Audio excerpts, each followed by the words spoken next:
Assalamualaikum warahmatullahi wabarakatuh. Perkenalkan, nama saya Poi Sintiasari.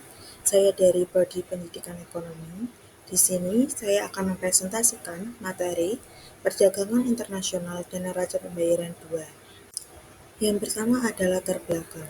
Pada umumnya, setiap negara akan mengimpor suatu jenis barang dari negara lain untuk mencukupi kebutuhan di negaranya.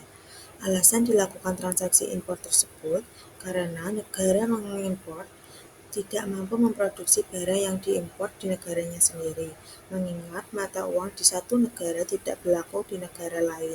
Tentu saja dibutuhkan alat transaksi yang dapat diterima di negara lain.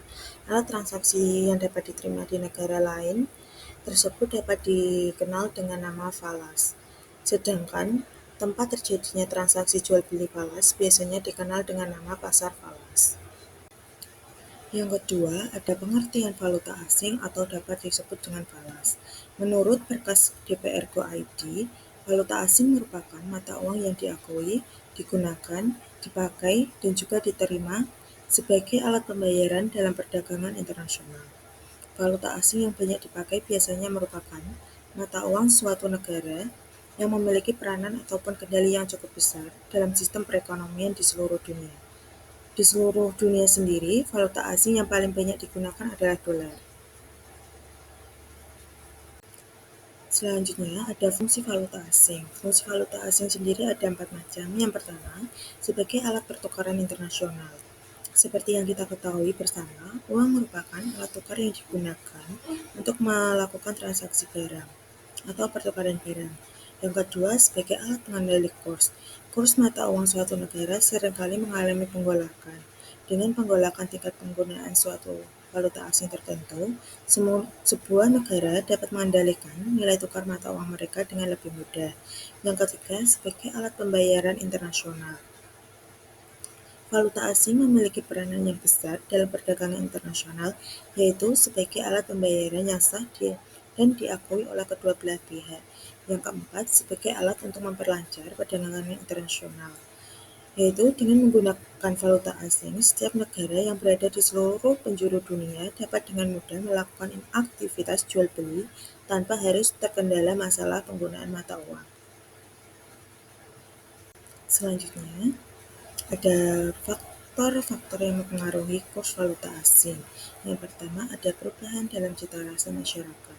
Perubahan cita rasa masyarakat akan mengubah cara konsumsi atas barang-barang yang diproduksikan di dalam negeri maupun di luar negeri.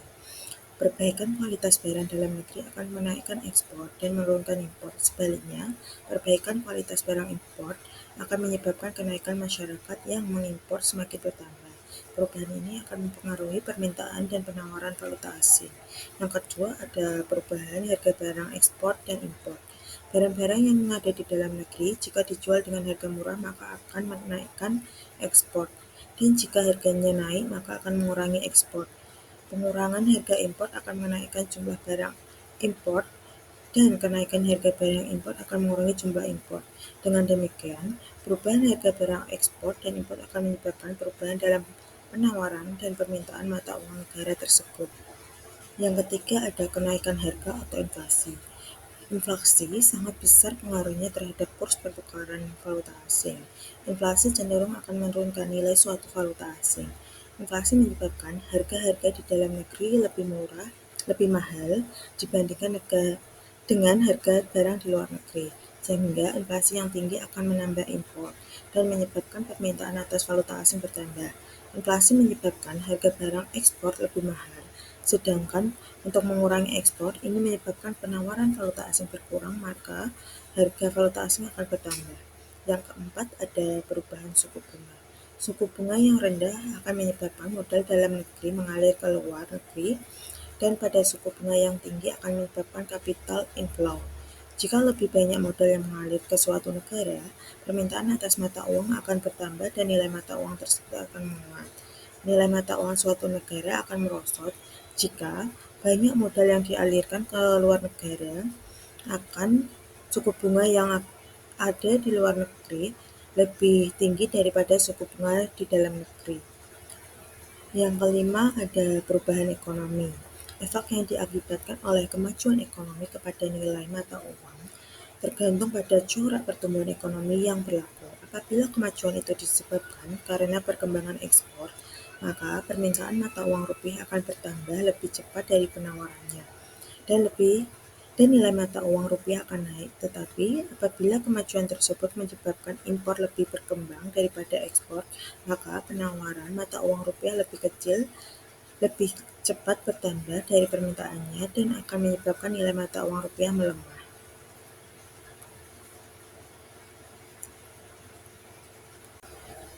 Berikut ini adalah jenis-jenis transaksi valuta asing. Yang pertama ada spot transaction atau transaksi spot. Transaksi spot adalah pembelian atau penjualan mata uang dengan menyerahkan segera biayanya dalam waktu 2 hari kerja setelah transaksi tersebut dilakukan. Yang kedua ada forward transaction atau transaksi forward.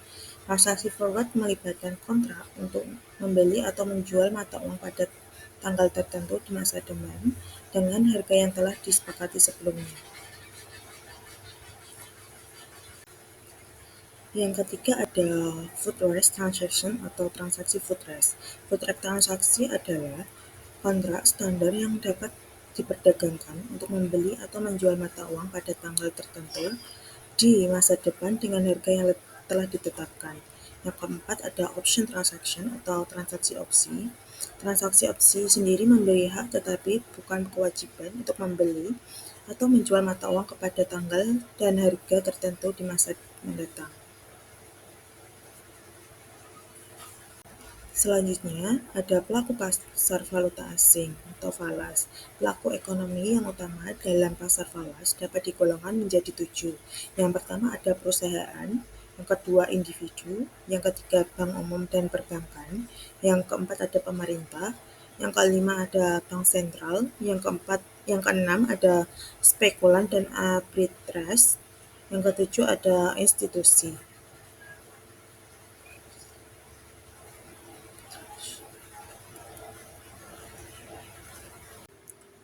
Sistem kurs valuta asing adalah aturan dan mekanisme yang mengatur bagaimana nilai tukar mata uang suatu negara ditentukan. Jenis-jenis sistem kurs yang sering digunakan di seluruh dunia. Yang pertama ada sistem kurs tetap. Sistem kurs tetap adalah sistem di mana nilai tukar mata uang suatu negara ditetapkan secara resmi oleh pemerintah atau bank sentral dan dipegang pada tingkat yang tetap terhadap suatu atau beberapa mata uang asing. Yang kedua ada sistem kurs mengambang. Sistem kurs mengambang memungkinkan nilai tukar mata uang untuk ditentukan oleh kekuatan pasar, di mana sistem ini nilai tukar mata uang bisa difluktuasi sepanjang waktu dan berdasarkan peminjaman dan penawaran. Yang ketiga ada sistem kurs mengambang terkendali. Sistem ini adalah campuran antara sistem kurs tetap dan mengambang. Pemerintah atau bank sentral memiliki beberapa tingkat kendali atas nilai tukar mata uang mereka, tetapi juga membiarkan pasar berperan dalam menentukan nilai tukar. Yang terakhir ada kesimpulan. Perdagangan internasional dan valuta asing atau falas memainkan peran penting dalam perekonomian global. Falas digunakan sebagai alat tukar, pembayaran, dan pengendalian antar kurs antar negara. Faktor seperti inflasi, suku bunga, dan kondisi ekonomi yang mempengaruhi nilai tukar mata uang. Beragam transaksi falas seperti spot, forward, futur, dan opsi memungkinkan fleksibilitas dalam perdagangan. Sistem penetapan kurs baik tetap maupun mengambang maupun terkendali membantu menjaga stabilitas ekonomi. Sekian presentasi dari saya. Wassalamualaikum warahmatullahi wabarakatuh.